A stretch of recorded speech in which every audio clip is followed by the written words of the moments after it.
हरे कृष्णा। आज हम भगवत हरे गीता के कृष्णा। अध्याय 1 का श्लोक संख्या 37 और श्लोक संख्या 38 दोनों को साथ में पढ़ने का प्रयास कर रहे हैं। मेरे पीछे बोलेगा कनक जी, फिर आभा जी। जी। यद्यप्येते न पश्यति यज्ञपि यज्ञ ये ते न पश्यति यद्यप्येते न पश्यति यज्ञप्येते न पश्यति लोभोपहत चेतसः लोभोपहत चेतसा कुलक्षय कृतं दोषम् कुलक्षया कृतं दोषम् मित्रद्रोहे च पातकम्। मित्रदोहे च पातकम्। Good good. मित्रद्रोहे च पातकम्। मित्रद्रोहे च पातकम्। Very good. आभा जी। यद्यप्येते न पश्यति यद्यप्येते न पश्यति लोभोपहत चेतसः लोभोपहत चेतसा कुलक्षय कृतं दोषम् कुलक्षया कृतं दोषम् मित्रद्रोहे च पातकम्। मित्रद्रोहे च पातकम्। बहुत सुंदर। नेक्स्ट वन कनक जी। कथं न ज्ञेयम् अस्माभिः कथं न ज्ञेयम् अस्माभिः कथं न ज्ञेयम् अस्माभिः कथं न ज्ञेयम् अस्माभिः Nice. पापादस्मान्निवर्तितुम् पापादस्मान् निवर्तितुम् पापादस्मान्निवर्तितुम् पापादस्मान् निवर्तितुम् कुलक्षय कृतं दोषम् कुलक्षया कृतं दोषम् प्रपश्यद्भिर्जनार्दन। प्रपश्यद्भिर्जनार्दन। बहुत अच्छा। आवाजी। कथं न ज्ञेयम् अस्माभिः कथं न ज्ञेयम् अस्माभिः पापादस्मान्निवर्तितुम् पापात्मान् निवर्तितुम् पापादस्मान्निवर्तितुम् पापादस्मान् निवर्तितुम् कुलक्षय कृतं दोषम् कुलक्षया कृतं दोषम् प्रपश्यद्भिर्जनार्दन। प्रपश्यद्भिर्जनार्दन। बहुत अच्छे। अर्जुन कह रहे हैं, हे जनार्दन, हे जनता के पालक, यद्यपि लोभ से अभिभूत चित्त वाले ये लोग अपने परिवार को मारने या अपने मित्रों से द्रोह करने में कोई दोष नहीं देखते, किंतु हम लोग जो परिवार के विनष्ट करने में अपराध देख सकते हैं, ऐसे पाप कर्मों में क्यों प्रवृत्त हों? अर्जुन कह रहे हैं कृष्ण से, हे जनार्दन। जनार्दन अर्थात जो जनता का पालन करते हैं। ठीक है, दो मीनिंग है इसके। एक तो कह रहे हैं, हे जनार्दन, आप तो जनता का पालन करते हैं, तो आप हमको इस प्रकार के युद्ध में क्यों आप हमको इस प्रकार के युद्ध में क्यों इन्वॉल्व करना चाहते हैं? ये दूसरा, अर्जुन कह रहे हैं कि ये जो कौरव लोग हैं, इनका जो चित्त है वो लोभ से अभिभूत हो गया है। लोभ मतलब लालच से इनका चित्त भर गया है। ये लोग इन लोगों के सामने लालच का ऐसा पर्दा है कि ये लोग इस दोष को नहीं देख पा रहे हैं कि ये युद्ध होगा तो उसका क्या क्या परिणाम होगा, उससे हमको क्या क्या दोष लगेगा, उसको नहीं देख रहे हैं ये लोग। राइट। लेकिन हम लोग तो देख सकते हैं। तो जब हम देख सकते हैं इस युद्ध को करने का क्या परिणाम होगा, कैसा कैसा दोष लगेगा, तो हम इस युद्ध को क्यों करें? ऐसा अर्जुन आर्गुमेंट दे रहे हैं। ठीक है। और वो कौन कौन से दोष हैं उनको वो आगे के श्लोक में बताएंगे कि कैसे अगर हम युद्ध करेंगे तो पूरा कुल का नाश हो जाएगा, स्त्रियां दूषित हो जाएंगी। ये सब वो आगे आर्ग्यूमेंट्स उसको पेश करेंगे। आप एक चीज ऑब्जर्व करो, जब उस द्यूत सभा में द्रौपदी जी का इतना अपमान हुआ था, तब अर्जुन भी तो वहीं पर थे। सोचिए, गांडीवधारी अर्जुन, उनके समक्ष कोई नहीं टिक सकता था। उन्हीं के समक्ष उनकी पत्नी का इतना अपमान हुआ। द्यूत सभा में जब अर्जुन अपने आप को हार गए थे ना, क्योंकि कौरवों ने छल से पांडवों को हराया था। शकुनी के पास कुछ ऐसी विद्या थी उसके पासों की कि वही जीत रहे थे। राइट? उनके सामने द्रौपदी जी का इतना अपमान हुआ, द्रौपदी जी इतना रोई सभा में। वो सब आप अभी अर्जुन भूल गए हैं क्या? और इस प्रकार से आर्गुमेंट कर रहे हैं कि हमें युद्ध नहीं करना चाहिए। कितना प्रेम करते हैं अर्जुन द्रौपदी जी से, और अभी एकदम ऐसा लग रहा है जैसे सब भूल गए हैं। चलिए तात्पर्य पढ़ते हैं। तात्पर्य: क्षत्रिय से आशा नहीं की जाती कि वह अपने विपक्षी दल द्वारा युद्ध करने या जुआ खेलने का आमंत्रण दिए जाने पर मना करे। Now this is the point. एक जब महाभारत को समझने में लोग एक थोड़ी सी गलती करते हैं। वो सोचते हैं कि ये पांडवों ने जुआ खेलने के लिए जो पांडव है वो द्यूत खेलने के लिए मान कैसे गए, राइट? क्योंकि युधिष्ठिर महाराज तो स्वयं धर्मराज है। तो यहाँ पर बताया जा रहा है कि उस समय पर नियम था कि क्षत्रिय को यदि युद्ध के लिए ललकारा जाए तो पीछे नहीं हट सकता, और यदि उसको द्यूत के लिए यानी जुआ खेलने के लिए ललकारा जाए तो पीछे नहीं हट सकता। तो जो दुर्योधन है वो युधिष्ठिर महाराज के, पांडवों के राजपाट से बहुत ईर्ष्या करता था। वो सोच रहा था किसी प्रकार इनका राज्य छीना जाए। तो उन शक्ति में तो उनसे जीत नहीं सकता, तो छल से उसने प्रयास किया। तो जब पहली बार युद्ध के लिए आमंत्रित किया गया तो युधिष्ठिर महाराज आए, सबके साथ पांडव भी थे। तो शकुनी जी खेल रहे थे दुर्योधन की तरफ से, और उसके पास तो उसके जादुई पासे थे, राइट? और वही जीत रहा था। और युधिष्ठिर महाराज ये जान रहे थे कि ये छल से जीत रहे हैं, राइट? और इस प्रकार युधिष्ठिर महाराज अपना सब कुछ हार जाते हैं, अपने आप को भी हार जाते हैं और द्रौपदी जी को भी हार जाते हैं। और फिर उस सभा में द्रौपदी जी का बहुत अपमान होता है। ये जो दुर्योधन है वो आदेश देता है कि उस द्रौपदी को बाल पकड़ के घसीट कर लेकर आओ। अपमान। और द्रौपदी जी सभा में आती हैं और वो पहले आने से मना कर देती है, तो दुशासन को बाल पकड़ कर खींच के लाता है। और जिस वक्त उन्होंने उस कुलीन स्त्री द्रौपदी जी के बाल छुए थे, उसी दिन ये भगवान ने सबकी आयु को छीन लिया था। तो आज अभी युद्ध भूमि में अर्जुन भले भूल गए हैं, अर्जुन भले क्षमा कर चुके हैं, दोष नहीं रख रहे हैं, वो किसी से द्वेष नहीं रख रहे हैं, लेकिन कृष्ण नहीं माफ कर रहे, राइट? क्योंकि उनके भक्त के साथ बहुत बड़ा अत्याचार हुआ है। वो पिछले टीका में हमने पढ़ा ना कि भगवान नहीं सहन करते ये चीजों को। इस प्रकार का आमंत्रण दिया था, तो पहली बार में जब द्यूत का आमंत्रण दिया था तो युधिष्ठिर महाराज जो अपना सारा राजपाट सब कुछ हार जाते हैं, और इस प्रकार द्रौपदी जी का बहुत अपमान होता है।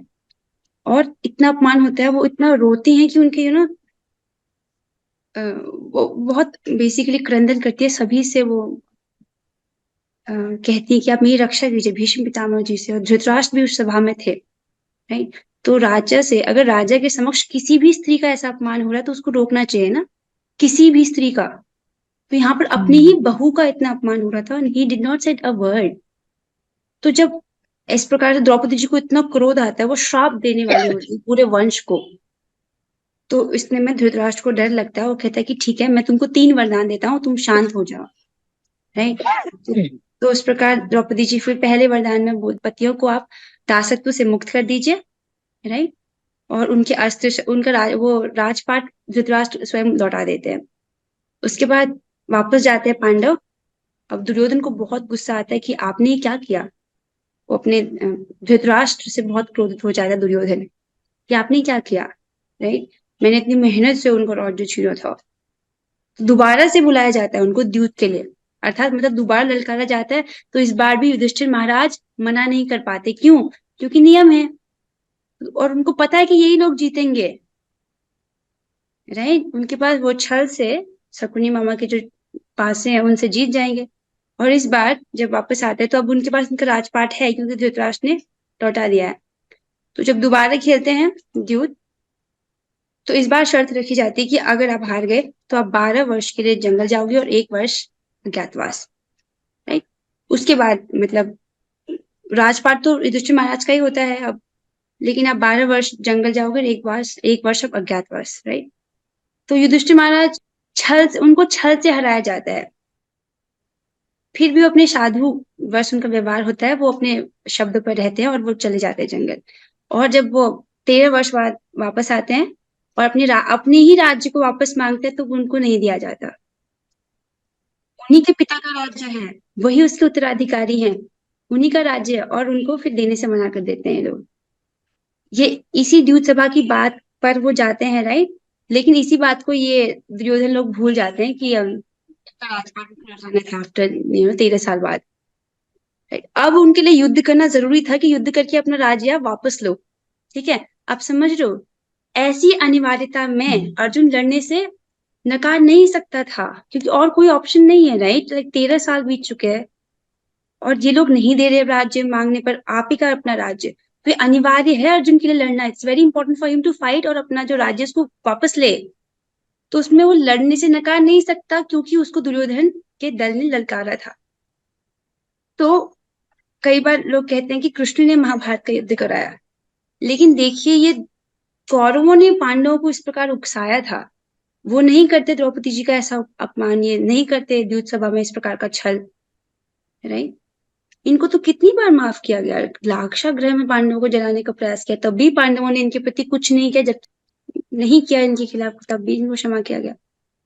इस प्रसंग में अर्जुन ने विचार किया कि हो सकता है कि दूसरा पक्ष इस ललकार के परिणामों के प्रति अनभिज्ञ हो, किंतु अर्जुन को तो दुष्परिणाम दिखाई पड़ रहे थे, अतः वह इस ललकार को स्वीकार नहीं कर सकता। तो अर्जुन कह रहे हैं कि भले इन्होंने हमको ललकारा है, राइट। सो ये युद्ध बेसिकली क्योंकि कौरवों ने उकसाया है इस प्रकार से, इसलिए उनकी तरफ से युद्ध छिड़ा है, क्योंकि पांडवों ने अपनी तरफ से शांति का प्रस्ताव रखा था।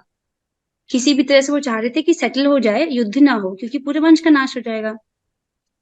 लेकिन दुर्योधन नहीं माना, राइट, वो दल नहीं मान रहा है। तो अर्जुन विचार कर रहे हैं कि अगर युद्ध होगा तो इसका जो दुष्परिणाम है, सामने वाली पार्टी इसको नहीं देख पा रही है, पर हमको तो दिख रहा है ना इसका क्या बुरा रिजल्ट है, इसलिए मैं इस ललकार को नहीं स्वीकार कर सकता हूँ। यदि परिणाम अच्छा हो तो कर्तव्य वस्तुतः पालनीय है, किंतु यदि परिणाम विपरीत हो तो हम उसके लिए बाध्य नहीं होते। मेरा नहीं बात, अगर रिजल्ट अच्छा है तो हमारा जो कर्तव्य है उसका पालन करना चाहिए। अगर परिणाम जो रिजल्ट आ रहा है वो उल्टा हो तो हम उस कर्तव्य को पालने के लिए उसका पालन करने के लिए बाध्य नहीं है। इन पक्ष विपक्षों पर विचार करके अर्जुन ने युद्ध न करने का निश्चय किया। ऐसे अर्जुन सोच रहे हैं मुझे क्या करना चाहिए, and then he has finally decided कि अब मैं युद्ध नहीं करूंगा, ठीक है। अब आगे वाले श्लोकों में अर्जुन और आर्ग्यूमेंट्स देंगे कि मुझे युद्ध नहीं करना चाहिए, इस प्रकार के आर्गुमेंट अर्जुन पेश करेंगे कृष्ण को। लेकिन अध्याय 2 में कृष्ण एकदम डांट लगाएंगे अर्जुन को कि असोचानंद सोचेश्वर प्रज्ञा वातांश भाषा, तुम इस प्रकार के पंडित पूर्ण वाक्य कह रहे हो और ये कैसी बातें कर रहे हो तुम, राइट। बट वो बाद में हम आगे और आर्गुमेंट्स सीखेंगे, आज इस श्लोक में तो इतना ही है। एक और बात यहाँ पर समझेंगे हम कि भौतिक जगत का उद्देश्य क्या है। एक मिनट, अर्जुन ये सोच रहे हैं ना कि अमंगल होगा, लेकिन किसी भी प्रकार का अमंगल नहीं होगा। क्यों? क्योंकि भगवान उनको आगे समझाएंगे कि जो जीव है वो मरता नहीं है। तुमको चिंता हो रही नहीं कि ये लोग मारे जाएंगे, लेकिन कोई नहीं मरेगा, राइट। और भगवान समझाएंगे कि इनके शरीर को तो मैं पहले ही नष्ट कर चुका हूँ, तुमको तो मैं बस निमित्त बना रहा हूँ, just an instrument, right.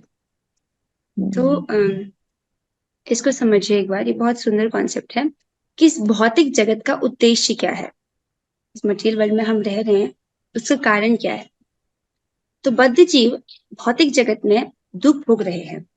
Prabhupada ji इसको ऐसे कहते हैं अपने लेक्चर में कि जो जीवात्मा है वो यहाँ पर सड़ रहा है। उनकी कृष्ण भावनामृत को जागृत करना, जो उनकी वास्तविक चेतना है, जिससे वे भगवत धाम वापस जा सके। तो ना दिस इज बेसिकली यहाँ पे टीका खत्म हो जाती है। यहाँ से हम एक कॉन्सेप्ट समझने का प्रयास कर रहे हैं। ये पिछली की टीकाओं में था, लेकिन हम इसको नहीं कर पाए थे because of lack of time. तो इसको इस श्लोक में लिया जा रहा है। ठीक है, हम समझ रहे हैं कि ये जो भौतिक जगत है जिसमें सभी व्यक्ति को इतना दुख झेलना पड़ता है, वो 4 दुख कौन से हैं जिसको हर जीवात्मा झेलता है इस भौतिक जगत में? जन्म, हम्म मृत्यु, जन्म, मृत्यु, मृत्यु, जरा, व्याधि। बुढ़ापा, ओल्ड एज, बीमार, Yes. व्याधि। हाँ, बीमारी। हाँ जन्म है तो मृत्यु भी है, नहीं? और क्योंकि एक भौतिक शरीर है तो क्या है, इसमें बीमारियां लगना भी बहुत आसान है, और बुढ़ापा है। हाँ अब ये चारों बहुत पेनफुल है। ठीक है, और इस ये तो सिर्फ फिजिकल पेन की बात हो रही है, उसके अलावा जो मेंटल स्ट्रेस, डिप्रेशन, वो तो एंजाइटी, वो तो अलग है कि नहीं? तो इस भौतिक जगत में अगर हम क्लोजली देखेंगे तो बहुत दुख है। ऑल्दो एक रोजी पिक्चर प्रेजेंट करने का प्रयास किया जाता है, लेकिन ये हर व्यक्ति फिर अपने अनुभव से भी और देख सकता है कि बहुत दुख है। तो फिर प्रश्न आता है कि भगवान ने बनाया ही क्यों ऐसा दुखमय संसार? राइट, बनाया ही क्यों? तो इसको समझा जाता है कि इस जगत के जो कारण है, पहला तो हम इस जगत में हैं क्योंकि हमारी इच्छा है इस जगत में रहने की। राइट, जब जीवात्मा शरीर को त्यागता है और उसकी जिस प्रकार की इच्छा होती है, जो वो सोचते हुए शरीर का त्याग करता है, उसको वो प्राप्त होता है। अगर हम इस वक्त मटेरियल शरीर में हैं, यहाँ पर है, इसका मतलब पिछले जन्म में जब हम शरीर छोड़ रहे थे, हमने हमारी भौतिक इच्छाएं रही होंगी, पहली बात। और अगर हमारा स्त्री शरीर है तो हमने स्त्री शरीर का हमने या तो मम्मी को देखा होगा या तो अपनी बेटी को देखा होगा।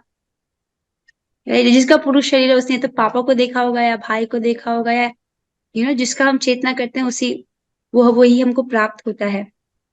तो हमारी इच्छाएं कारण है पहला इस भौतिक जगत में अटके रहने का।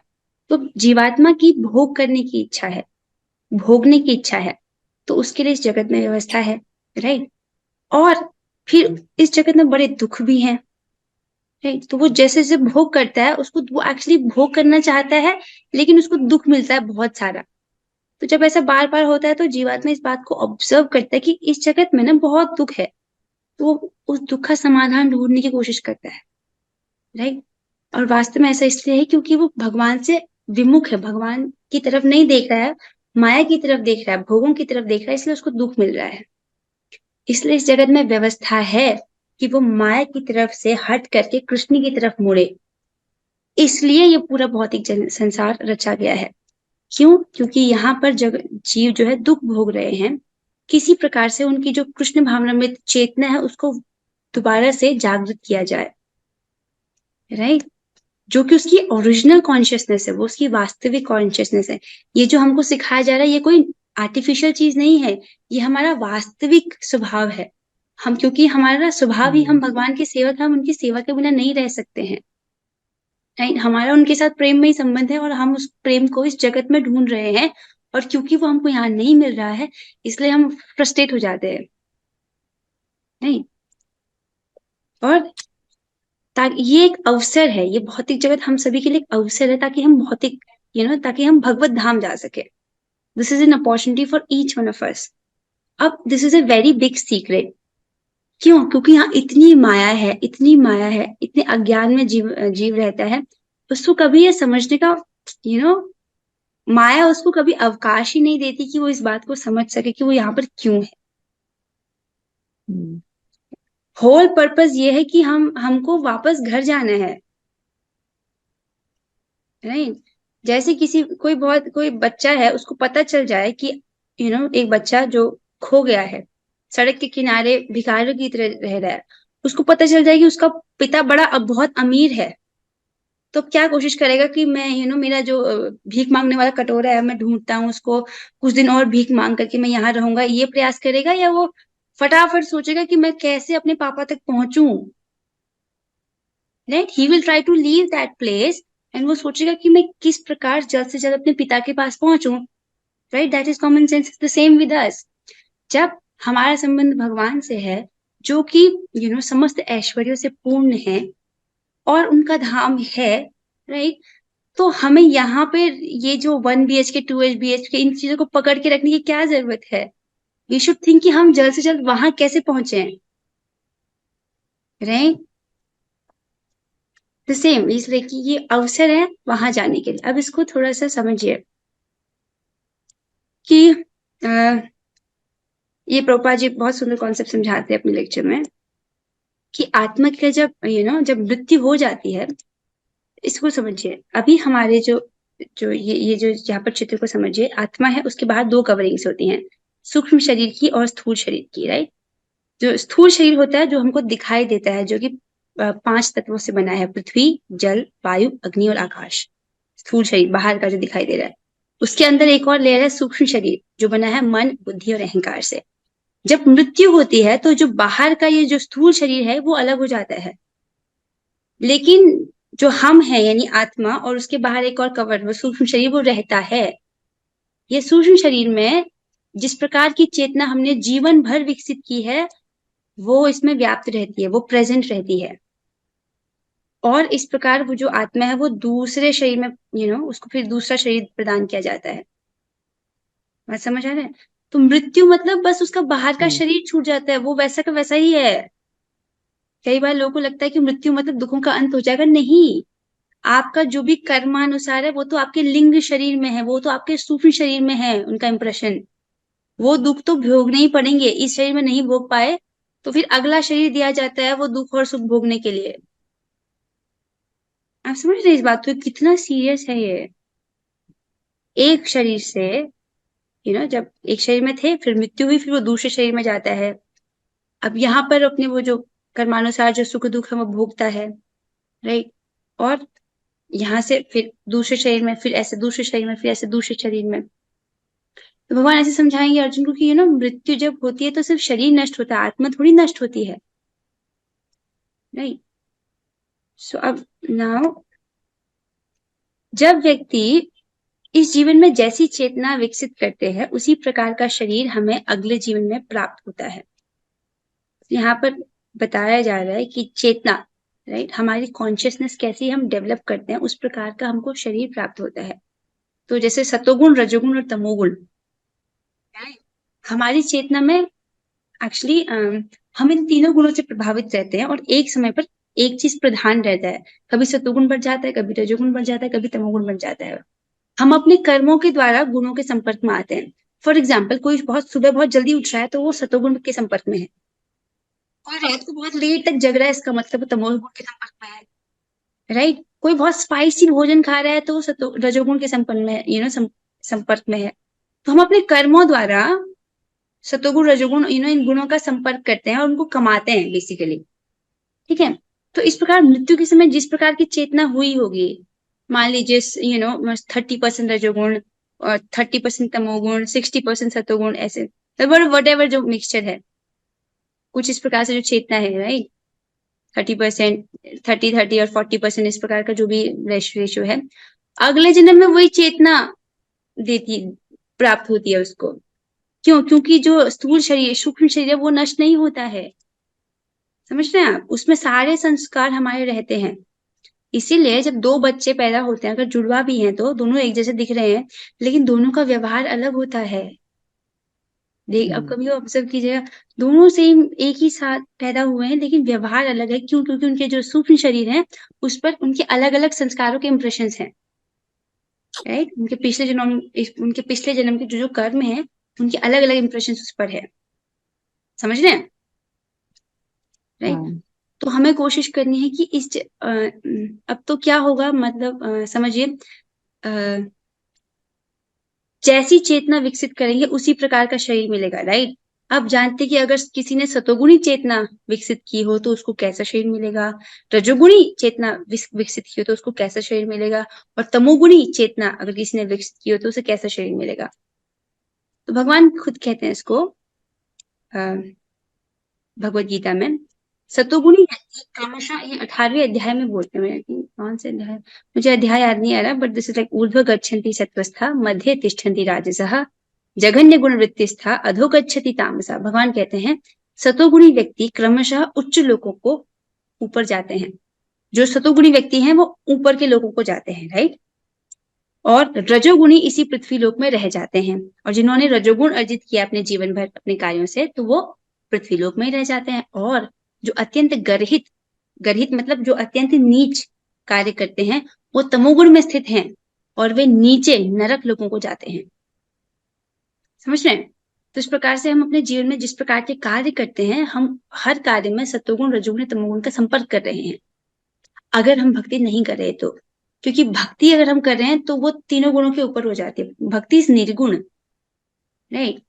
तो इसलिए हमको कृष्ण कॉन्शियसनेस में सुबह से शाम तक सारी चीज में भगवान की सेवा के निमित्त करने होते हैं, ताकि हम तीनों गुणों से ऊपर रहें, प्रकृति के गुणों को अर्जित ना करें। But our mode of operation is sattvaguna. भक्ति निर्गुण अवस्था में है, लेकिन हमारा मोड ऑफ ऑपरेशन सत्वगुण है। ये बात समझ आ रही है?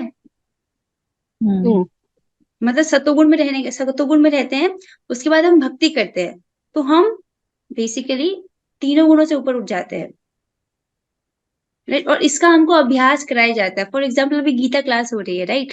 अब गीता क्लास ना रजोगुण है, ना सत्वगुण है, ना तमोगुण है। क्यों? क्योंकि हम भगवान का डायरेक्ट of यशगान course. कर रहे हैं। भगवान हम्म, निर्गुण है, भगवान से संबंधित कोई भी चीज वो भी बिल्कुल। निर्गुण है। यस। तो इस वक्त हम किसी भी गुण के संपर्क में नहीं है, तो हमारा कोई भी गुण अर्जित नहीं हो रहा है। हम अभी निर्गुण चीज वस्तु का सेवन कर रहे हैं, राइट? और कृष्ण भावनामृत में यही चीज सिखाई जाती है कि कैसे आप 24 घंटे इस चीज का अभ्यास कर सको। और ये बहुत सीरियस है, आप समझ रहे हो? जो सतोगुण अर्जित करता है वो ऊपर के लोगों को जाता है, रजोगुण वाला पृथ्वी पर रह जाता है, और तमोगुण वाला नीचे के नरकों में जाता है। सो इससे तो हमको ये समझ आ रहा है ना कि हमको कौन सा गुण अर्जित करना चाहिए। अगर हम एक्चुअली एक समय पर हम में ये तीनों विद्यमान रहते हैं, हमको प्रयास करना है कि सतोगुण बढ़े। ठीक है? अपने एक्शंस में देखो, जो भी सुबह से शाम तक एक्शंस करते हैं, उसमें देखो कि हम ऐसे एक्शन करें जिससे सतोगुण बढ़े। ठीक है?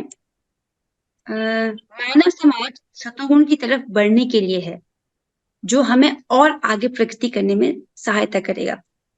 कोई पूरी तरह सतोगुण में स्थित है तो that is not the end. सतोगुण में पहले व्यक्ति स्थित होता है, उसके बाद उसको दिव्य ज्ञान समझ आता है। आप समझ रहे हैं? एक रजोगुणी व्यक्ति और तमोगुणी व्यक्ति दिव्य ज्ञान को नहीं समझ सकता है। इसको भगवान भी बोलेंगे, तमोगुणी व्यक्ति तो ऐसा होता है जैसे भ्रूण होता है ना, the baby in the वूम is properly covered, और वो कुछ भी फंक्शन नहीं कर सकता। वो तमोगुण का लक्षण है, तमोगुण में जीव। रजोगुण को कंपेयर किया जाता है एक दर्पण से, एक शीशा जिसमें धूल लगी है। तो शीशा तो है, धूल लगी है, इसके कारण वो अपना फंक्शन नहीं कर पाता। शीशे का क्या फंक्शन है कि वो आपको चेहरा दिखाए साफ साफ, राइट? लेकिन शीशे में धूल है तो आप अपना चेहरा नहीं देख सकते हो, तो फंक्शन नहीं कर पाता। तो है तो जीवात्मा, लेकिन अपना काम नहीं कर पाता। सतोगुण को किससे कंपेयर किया जाता है? एक आग है, उसमें धुआं निकल रहा है, तो और जो धुआं है, राइट, आग जल रही है, धुआं है, लेकिन वो आग का काम कर सकता है, कर रहा है कि नहीं कर रहा है? आग और धुआं, धुआं की वजह से कुछ प्रॉब्लम है, लेकिन आग अपना काम कर लेती है, राइट, ताप प्रदान करने का। तो वो सतोगुणी व्यक्ति है। वो व्यक्ति ये आध्यात्मिक अनुशीलन कर सकता है। तो इसलिए हमको कोशिश करना है कि हमको सतोगुण बढ़ाना है। This would be very good for us in bhakti. अब उसके लिए क्या करना है? बहुत सिंपल, 3 चीजें हैं, राइट? पहला, सुबह जल्दी उठना है। इसका मतलब है रात को जल्दी सोना है। ठीक है? दिस इज ऑल्सो फॉर फिर मी। क्लास कैसे करेंगे? अरे हाँ, ये भी तो है। कोशिश कर, वैसे जितना भी मतलब सनराइज के साथ उठ जाओ, एटलीस्ट ट्राई दैट, लाइक।